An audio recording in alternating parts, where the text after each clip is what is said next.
Waterwight Book 1, Chapter 24.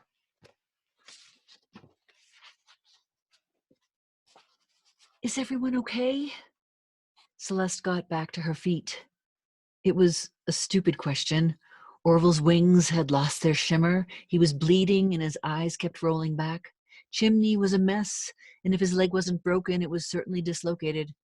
The cubs had crawled onto their father's back and were crying pitifully, and Thunder didn't seem to know how to console them. Considering our circumstances, I would say nous sommes bien. Tired, perhaps, but well. Orville's attitude astounded Celeste.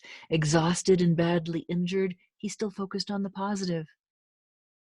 It was all my fault. I told him I wanted a ride, but it was awesome. Chimney's body was injured, but his spirit, like Orville's, was unharmed. And then we saw those cool cats, and I wanted to play with them, but then we fell down the hole. He looked down at his lap and sobbed. I grabbed the cats when the ground shook, and then we slid down this long hill, and then it got really steep, and we fell onto that place, and then I saw their mom. She jumped in after us, and I tried to save her too, but she was too big, and I couldn't save her. It's all my fault. Celeste sat down and wrapped her arms around him. There's no way you could have saved her, Chimney. But you saved 2 lives, and now their dad's not alone. You did an amazing thing. But Chimney continued to cry. And you know what? If you hadn't asked Orville to take you for a ride, you wouldn't have been there to save them when you did, and they'd be gone now too. The boy was silent, and Celeste could tell he was considering her words. One of the cats jumped from his father's back and romped over to the boy, pressed his head against his chest, and licked his tear-streaked face. You're a trooper, little bro. You saved my babes, Thunder said. I pledge my allegiance to you and the bird girl forever. Ground opened fast. Orville's fading voice sounded despondent. Tried to catch the boy. Falling stones. Hush now, Orville, save your strength. Celeste touched his cheek and wondered about her next move. It's okay, Orv. Can the cats come home with us too?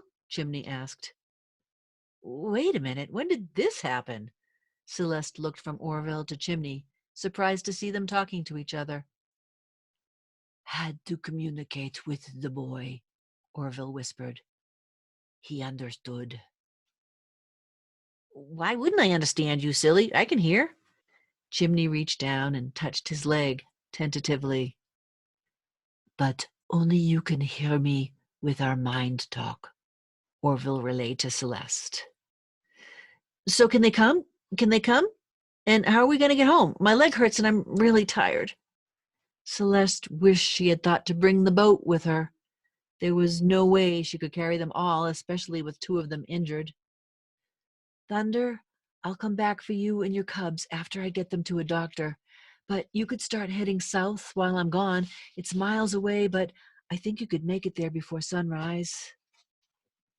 Sure thing, little dude. I'll find something to feed these babes, and we'll be on our way. You make sure that disappearing kid gets fixed up, and your special friend, too.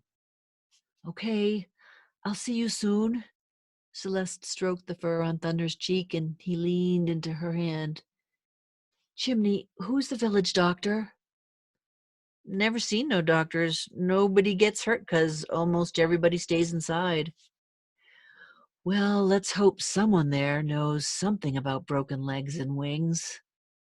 Celeste gathered her friends to her, one on either side. Chimney, I've got you.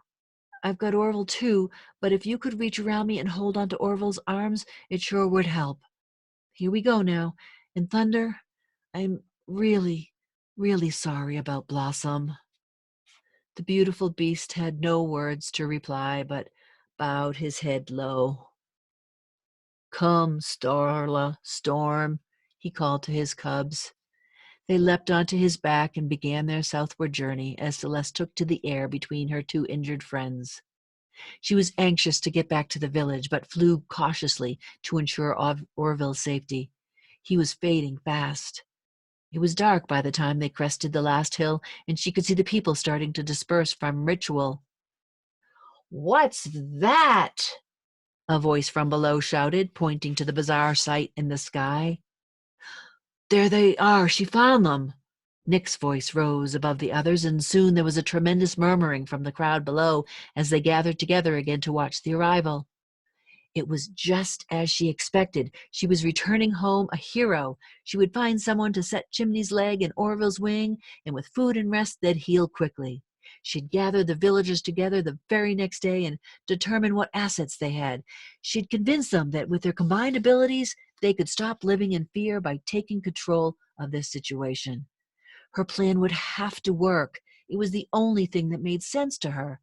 Clearly, it was her job to bring the people together again, to end the foolish segregation, and together they'd find a solution to stopping the water. Blanche ran to them as she landed and grabbed Chimney from her with tears in her eyes. Mac and Nick were right behind her, and the crowd gathered around them quickly. Celeste's smile disappeared the moment she saw Nick's face. And then the chanting began.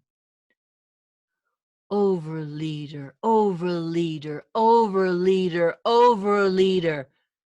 The group grew louder with each repetition. Blanche disappeared into the crowd, carrying Chimney away, and Celeste felt hands pulling Orville from her back. "Stop! Be careful!" she screamed at them. "He's hurt!"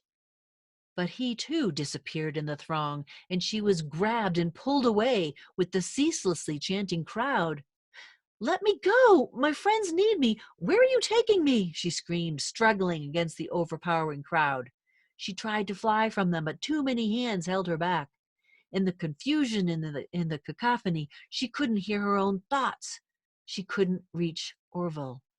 They dragged her along for what seemed like miles through a dense forest until finally they reached the other side.